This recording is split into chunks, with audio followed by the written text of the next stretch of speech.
Bien-aimé, toi mon frère ou toi ma soeur, je poursuis notre entretien ensemble avec toi que nous avons commencé hier sur le thème l'héritage du royaume de Dieu ou l'espérance de la vie éternelle.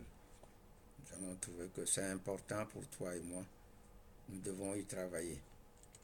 L'apôtre Paul nous écrit que si c'est dans cette vie seulement que nous espérons en Christ, nous sommes les plus malheureux de tous les hommes. Donc il y aura réellement un royaume éternel, une vie éternelle. Et nous devons, toi et moi, y travailler dès maintenant. Alors, le royaume de Dieu, qu'est-ce que c'est? Dieu est éternel. C'est le règne de Dieu sur sa création. La Bible nous dit qu'au commencement, Dieu créa les cieux et la terre. Donc Dieu devrait régner sur toute sa création, les cieux et la terre. Mais il avait donné la gouvernance, le gouvernement du monde à Adam et Ève. Et Satan, qui a été précipité du ciel, parce que Apocalypse 12 nous apprend qu'il y eut guerre dans le ciel. Il était Lucifer, mais il a réuni le tiers des anges pour combattre contre le camp de Dieu. Et il a été vaincu et précipité sur la terre. Il a trompé Adam et Ève et a usurpé l'autorité que Dieu leur avait donnée sur la création terrestre. Donc aujourd'hui c'est Satan temporairement qui gouverne sur la terre. C'est pour ça que Dieu veut restaurer son règne sur la terre. Et ce sera comme au ciel. C'est pour ça que Jésus-Christ était venu travailler pour rendre disponible encore le règne de Dieu sur la terre. C'était l'objet principal de sa mission. Et c'est pour ça que dans le modèle de prière qu'il avait enseigné aux disciples, qui était un modèle, non pas une prière à réciter, c'est dit là-bas, notre Père qui est aux cieux, que ton nom soit sanctifié, que ton règne vienne, que ta volonté soit faite sur la terre comme au ciel. Le règne de Dieu, le royaume de Dieu sur la terre, ce sera restauré. Et ce souhait se réalisera. Et ça nous est décrit dans la Bible, à la fin du livre de l'Apocalypse, au chapitre 21. Tu lis du verset 1 au verset 5, c'est résumé là-bas, brièvement.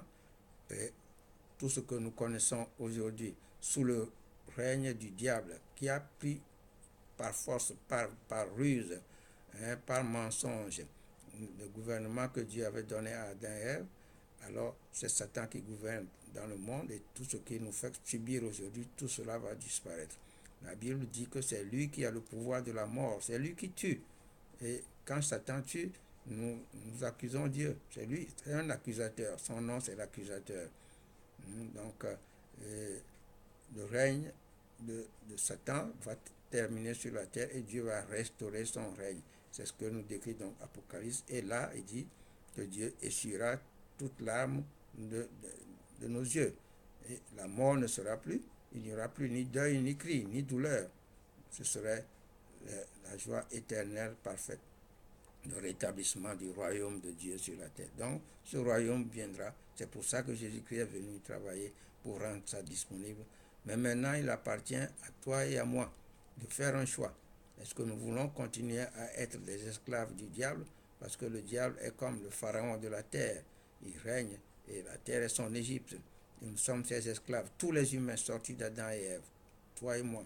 Donc, nous devons chacun lutter, nous devons nous décider à sortir des griffes du diable.